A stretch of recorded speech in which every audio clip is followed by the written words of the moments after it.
Hey guys, thanks for coming out. Just got done with practice. We practiced down at Consol today, and that went well. We'll shoot around there tomorrow. So just worked out with our schedule. We were able to get on there a little bit earlier, and so it worked out. We had everybody going today except Roselle, and everybody else was out there. So good practice. Had yesterday off. As we had to have the rules with so many practices and games this week. So they did stuff on their own. But obviously a big game for us. Got to come back from a disappointing disappointing loss. But the reality is this is a big game, no matter who you're playing before or after. And exciting game for us, exciting game for the city, and we know the importance of it, and we do know that they're just down the road, and an important game for them as well. So did a good job today addressing some of the things that we felt we had to do better, and that's where we're at here now. What are those things? Well, I mean, obviously we gave up 11 threes. We can't do that. And then we've got to out-rebound our opponent. Those are the two most simplest things that we addressed after the game to you guys, to the media, to our guys, and during the game to our guys. So, and before the game, actually, now to think about it. So it was all the things that we thought. Obviously their team is not, Purdue is not hard to figure out. They've got guys who can score inside, and they got guys who can shoot the threes. The difference was Hammond hit a couple threes, and that was a little bit of a change for them. But we're a work in progress, as is everybody at this point. We've got to show improvement, and I think we have, and I think we will. And I'm looking forward to us following up. Obviously, we got to guard the three in this game. That's what they do. They make 11 threes as well. And we need to guard the perimeter, not let Coulter, not let Mason get going. They're going to score. They're going to get shots up, but we really want to do a job on them. You guys have won 14 in a row in this series. Brings back the age-old question: is it a rivalry if they can't beat you? Yeah, I mean, I think there's no question. I mean, I know that in the history was, I think they were the better team back in the day, and then I understand the history of Duquesne basketball and how good they've been, and they were kind of ahead of their time back in the day when it was a different environment, different culture, and different rules, and all the different things that went on. But the basketball is important to them. They've put a great emphasis in it, and we understand how important it is for this. They got the experienced team, and it doesn't matter. These games are tough, and they always have been tough. And I think I always speak to the how tough they are, and then also the crowds, that we get such good crowds on a midweek game in November, December, whatever it may be, and it's rare in any part of the country at this time of the season. So it's a big game for all those reasons. Jamie, is this as good as they've looked since Jim's got there? I would think. I mean, just based on their seniors, and Jim's a good coach, and them getting better. But you have 3 senior guards. I mean, I got to think that's got to be he's got to feel the best about his team going forward. But I'm not comparing one team to the next or to the last. They're very good, and they're 6-1, and they've got some neutral court wins. So that's a good sign right there. Jamie, typically you guys have had the advantage down low with the players that you have. Have you seen improvement from them in that regard, that they might have guys now that match up? Well, they got some returning guys. I mean, they've always had some good big guys. I mean, over the years, I mean, you go through the different guys, and James and still playing overseas and doing well. They had the kid from UAB. Scored. I mean, so they've had good big guys. I mean, we've always been, had good big guys, compared to the country. So, I mean, that's we've been pretty balanced in both inside and out. So, I think they're experienced guys because they were all around last year, and they give you different looks, and they've got a good variety of them too as well. So, they have a rotation now that Powell is back, and so. They provide a formidable group because they do have some depth there. Well, I thought we had a good practice today. I mean, I think, it's just it was obviously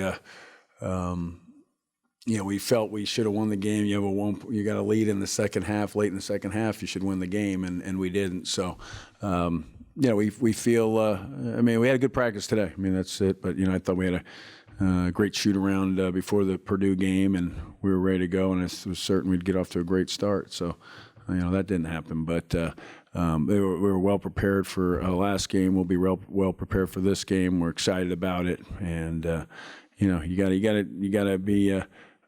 Defense and rebounds got to be the constant. If your shot's not going down, you got to give yourself a chance to win the game the way we want to win the game. In terms of bouncing back, what do you expect from your guys?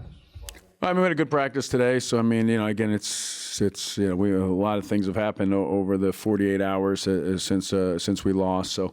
It's you move on quickly. That's I think always been a strength of ours, and we've got to recognize it and learn and get better. So I had a good practice today. We didn't go long, but we got some things across, and you gotta get more out of a loss than you do out of a win, because that's going to resonate.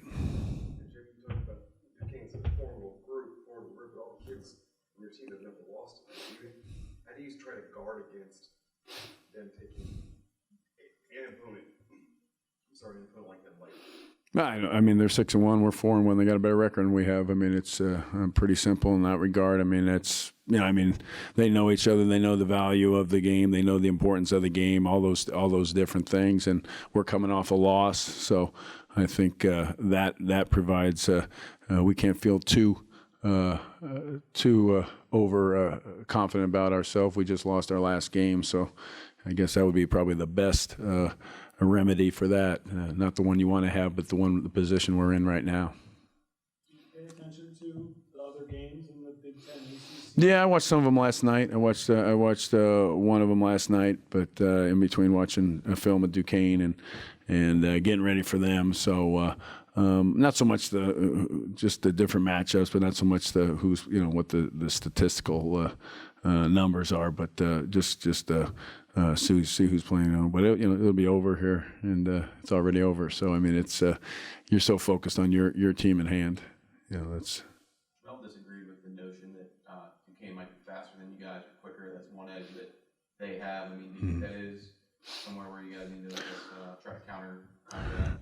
Well, I think they really do push the ball. They've got I think quick guards. I think they're attacking guards. They've always had quick guards. So it's coming to think about it, year after year.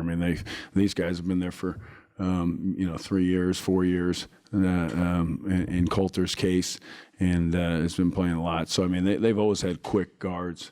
And somewhat at times undersized, but at times they've had very bigger guys too inside. So, I don't have a really compare who's faster or what, but they're quick. They want to get up the ball, get up the floor and shoot quickly. But they got some guys who can score the basketball inside as well. Are you guys comfortable playing at that? I know you guys have played faster the last few years. Since you guys are comfortable playing at they've been in 70 plus all 7 games this year, so see their giving points. Yeah, I think so. We got to be able to play it at different speeds. Not every game, not every possession is played fast, and for 40 minutes there's going to be long clocks, there's going to be long possessions, and there's going to be times the ball's walked up the floor as well as run up the floor. So there's it plays at different speeds. We've got to guard well and make sure that every shot is contested, and then we got to finish it with rebounding. That's whatever it is. If it's a quick shot, if it's a latent clock shot, we've got to do this. We've got to be there every single day and get that done on the glass. We've got to rebound at a high level. Jamie, I know a couple weeks ago when you came on with us, you talked about the biggest change that you found is everybody trying to get used to the new interpretations with the fouls and so forth and so on. How is that getting as you get? I think it's been pretty consistent. But we've always seen that at the start of the year, and just see if it continues on into conference play is I think the case, and I do believe it's going to be all the way throughout the year. I think they've made this a national agenda, however you want to phrase it. But I think there's no question that it's going to be pretty steady all the way through. And players, players will adjust. They say, Coach, I mean, players don't want to, they don't want to sit on the bench with fouls, so they're gonna figure it out.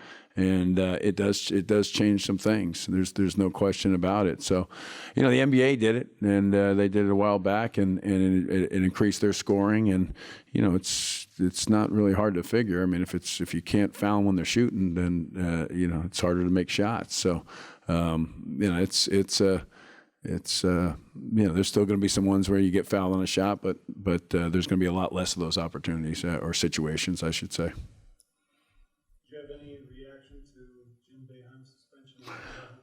I don't really know enough about it. I saw something on the ticker, but I didn't get the I didn't get the whole story. So really, no, not what to comment on things I don't know about. I'll leave that to others. It was going to affect you because you were going to be the first game that you were suspended. Oh, yeah. Now you'll be like about the sixth. Like they'll play 5 games without. So you're saying Mike will be he'll be experience 5 more games or so. That's how it affects you. He'll have more gray hair by the time he gets to us. Is that what it is? Exactly. Yeah, I didn't.